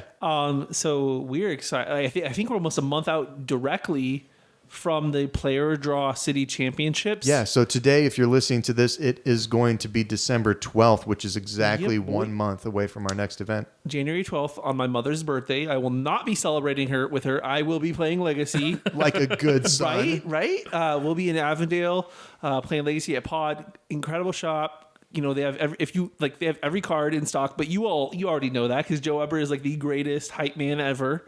99% of all singles in stock. Yeah, that's true. Comfy seats, snacks, food. They have Tehava. They just got it all. But yeah, that's the first stop in the series next year. We're gonna have 5 major city events with 5 PTs, which are, what are they called? Preliminary trials is what I named them. It's still up for, debate. I like it. All right. Which will culminate in the end of year God of Legacy. No, we can't steal from Hyrule yet. No. But it will culminate. That is a great name. That is a great name. When I heard that, I was like, "Oh my god, that's the best Dude, tournament maybe name we I've ever just heard." we just incorporate in the U.S. and we do the God of Legacy America. What's like Or whatever the Japanese translation for God is, we just use that. that word instead? That's genius. That is genius. And I'm gonna have to delete this from the podcast now. But all right, so yeah, we got the event at Pod. It's going to be $25 entry. So we've asked the community, and the community wants a larger entry. So we're going to give them what they want. So we're only going up 5, not 10. I mean, I like 30, but David kind of talked me into 25. We'll test All the right, water, all right? right, We'll test all the right, water. sure. $25 entry, deck list required, regular REL, in the spirit of comp REL. So, play like you mean it, play like a pro, play like it matters. I know some of our bigger events last year, we had 50 plus players. I expect the same. We'll probably have a ton of players there. Yeah. We might have a cool, I've been thinking we should do like an O2 side event, for the O2 Dropcast. Yeah. Like an O2 Dropcast draft or something like that. I'm down. But I'll definitely be in that. I know. Yep. I will. Expect I'll me come to be watch the you first to play. sign up. Right. Yeah. But yeah, it's gonna be exciting. And if you have questions, reach out to us. If you need to borrow cards, if you want to play a deck, don't hesitate to ask. I know one of my opponents this past weekend, he didn't have Wastelands in his deck. I was like, dude, you could have asked anyone. We would have brought him down for you. No questions asked. There's 19 sets of Wastelands in this room. In this room, yes. I'm actually sitting on a set. Yeah. I'm using a Wasteland as a coaster for my water. But that's neither here nor there. But yeah, it's going to be a great event. I'm excited about a new year of Legacy. We got great things coming. We're going to be doing pre-orders for shirts. That reminds me, if you bought a shirt from our last charity events, I have them. Come find Daniel Espinoza. I have them. And I will give you your shirt. I want you to have your shirt. I'm not stealing your money. I'm not holding you hostage. Come find me. I have your shirt on me. I'm usually at ADG. I think I'm going to try and go there Thursday for some Legacy action. And we'll also have the shirts at Pod in January. But definitely come out. Check out our website. Yeah, we'll be hyping it. If you need your shirt, you know who you are. Come grab it. We're sick of holding on to it for you. Yeah. It's a weird tournament structure this year too. It's going to be like everybody's going to be competing for 7 available seats at the top of tables because I'll be the 8th seed, pretty much guaranteed. Oh, snap. So it's going to be the way that it's structured, and we're going to have 5 small events, 5 big events for 2019. More details will be coming. We're still kind of getting, 4 small events, 5 big events. Thank you, David. Yeah, I caught you there. Yeah. So we're gonna, and basically, can we squeeze in a quick PT before Pod? You never know. Maybe. Stay tuned. Impromptu. Check us. Make sure to follow us on Facebook. AZ Eternal Magic. Right. Make sure to check out our Twitter, which I need to update. I'm not sure what the handle is. And but mainly just look us up on Facebook if you want to find anything. And of course, check out the website. It's azeternalmagic.com, where you can find out all of our events. You can sign up for the Legacy League, the Vintage League. If you're here in Arizona, you can check out our schedule, which is live on the website. Thank you, Frankie Rodriguez. And you can check out everything there. We're going to have deck lists again. They're going to go up shortly for this last event, but they're on MTG Top 8 right now as well. So that's going to conclude it for the O2 Dropcast, if I'm not forgetting anything. And with us today, we had Mr. Daniel Espinoza. This is where you say something. Oh, something. Daniel. We had Mr. David Shakowski. Thanks for having me. And Mr. Jim Chianese. it's been a pleasure. And I'm Zach Zentz. And thanks for listening to the O2 Dropcast.